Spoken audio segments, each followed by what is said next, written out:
জপ করি কিন্তু বারবার আমার মন অন্যদিকে চলে যায়। কোনোভাবেই জপের সময় আমার মন বসাতে পারছি না। হরে কৃষ্ণ। তো জপের সময় আমাদের এই মনোভাব অন্যদিকে কেন যায়? সে সম্পর্কে শাস্ত্র ও শিল প্রভুপাদের শিক্ষা অনুসারে এই প্রশ্নের সুন্দর একটি উত্তর আছে। এই হরিনাম হচ্ছে ভগবানের পবিত্র দিব্য নাম। তো শাস্ত্রে বলা হয়েছে, বিশেষ করে শ্রীকৃষ্ণ চৈতন্য মহাপ্রভু ওনার শিক্ষাষ্টকমে বলেছেন যে চ্বেত দর্পণ মার্জনম ভব মহাদবাগ্নি নির্বাপনম। শিক্ষাষ্টকমের প্রথম শ্লোক, যে এই হরিনাম জপ যদি কেউ করে তাহলে তার চিত্তরূপ দর্পণ মার্জন হয়ে যায়, অর্থাৎ আমাদের হৃদয়ের সমস্ত কলুষতা দূর হয়ে যায়। এবং বাবা মহাদাবাগ্নি নির্বাপনম, এই জড়জগতের যে ত্রিতাপ ক্লেশ আমরা ভোগ করছি, যে দুঃখ কষ্ট পাচ্ছি, সমস্ত দুঃখ কষ্ট থেকে আমরা মুক্ত হতে পারি এই হরিনাম করার মাধ্যমে।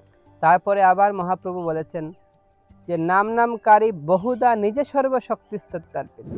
এই যে নাম রয়েছে, এই নামের মধ্যে আমার সমস্ত শক্তি নিহিত আছে, অর্থাৎ ভগবানের নাম আর ভগবান স্বয়ং, তার মধ্যে কোনো পার্থক্য নেই। ভগবান তার নামের মধ্যে তার সম্পূর্ণ শক্তি তিনি অর্পণ করেছেন। তাই শিল প্রভুপাদ তিনি বলেছিলেন যে প্রথম অবস্থায় আমাদের এই জপের প্রতি আমাদের মনোযোগ অত থাকবে না, বিশেষ করে নতুন ভক্তদের ক্ষেত্রে। এবং জপ করার সময় অনেক কিছু মনে আসতে পারে। তার বিশেষ কারণ হচ্ছে, যেহেতু আমরা দীর্ঘ অনেক বছর যাবৎ এই জড়জগতের সংস্পর্শে আছি, জড় চিন্তার মধ্যে আছি, নিজের ইন্দ্রিয় সুখভোগের মধ্যে আছি, তাই এটা থেকে বেরিয়ে আসার জন্য একটু সময় দিতে হবে।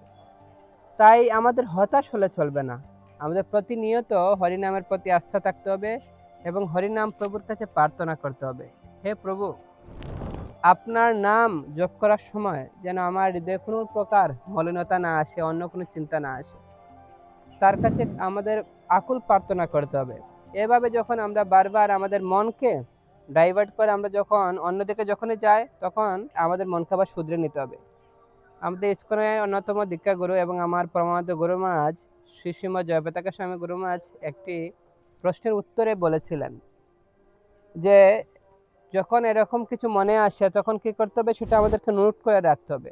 গুরু মহারাজ বলছিলেন, আমি যখন প্রথম দেখেছিলাম তখন আমার যখন এরকম আসতো অনেক কিছু, তখন আমি নোট করে রাখতাম, যার কারণে পরবর্তীতে যখন আমি জব করতাম তখন এই চিন্তাগুলো আর আমার মাথায় আসতো না, কারণ সেটা আমার নোট করে রাখা আছে। ঠিক সেভাবে যখন আমরা এটা নোট করে রাখবো, তখন এই চিন্তাগুলো আমার আর হৃদয়ে আসবে না। এখন কথা হচ্ছে যে জপের সময় কিভাবে আমাদের মনোযোগ বৃদ্ধি করা যায়। জপের সময় আমাদের কয়েকটি ধাপ যদি আমরা অনুসরণ করি, তাহলে আমরা আমাদের মনোযোগ বৃদ্ধি করতে পারবো। যেমন হচ্ছে, প্রথম যে ধাপ, জপের আগে নিজেকে খুব শান্ত করতে হবে, খুব শান্তশিষ্টভাবে রিল্যাক্স মনে বসে জপ করতে হবে। 2, দ্রুত শেষ করার মনোভাব ত্যাগ করতে হবে। আমরা যদি এরকম মনে করি, না আমার তাড়াতাড়ি জপটা শেষ করতে হবে, তারপরে আমি ওখানে যাবো, এখানে এটা করব, তখন আমার মনটা চঞ্চল থাকবে, জপে মন বসবে না। নাম্বার 3, নিজের উচ্চারিত যে হরির নাম সেটা খুব মনোযোগ সহকারে শ্রবণ করতে হবে। যদি আমি মনে মনে ফিসফিস করি তাহলে এটা জপ হবে না। এবং অনেক স্পিডে যদি আমি করতে চাই, তাহলে আমি নিজের কানে যখন শুনবো তখন আমি বুঝতে পারবো যে আমি অধিক স্পিডে করছি, আমার শুদ্ধ হচ্ছে কি শুদ্ধ হচ্ছে না, উচ্চারণ ঠিক হচ্ছে কি হচ্ছে না। 4 হচ্ছে, ভগবানের কাছে আকুল প্রার্থনা করতে হবে, হে কৃষ্ণ, আমাকে আপনার নাম সঠিকভাবে গ্রহণ করার শক্তি দিন। যখন আমরা ভগবানের কাছে বিনীতভাবে আমরা প্রার্থনা করব, তখন ভগবান আমাদেরকে সেই শক্তি প্রদান করবে। তো সেই জন্য আমাদের যে শিক্ষা গ্রহণ করা উচিত সেটি হচ্ছে, মন চঞ্চল হওয়ার কারণে হতাশ না হয়ে ধৈর্যের সাথে এই হরিনাম চালিয়ে যেতে হবে। ভক্তির পথে অগ্রগতি আসে নিয়মিত সাধনা ও কৃষ্ণের কৃপায়, তাই আমাদেরকে হতাশ হলে চলবে না। তাই জপের প্রকৃত উদ্দেশ্য শুধু মালা শেষ করা নয়, শ্রীকৃষ্ণের পবিত্র নাম মন দিয়ে শ্রবণ করে তার সঙ্গে গভীর সম্পর্ক তৈরি করা। এটাই হচ্ছে আমাদের হরিনাম জপ করার মূল উদ্দেশ্য। হরে কৃষ্ণ।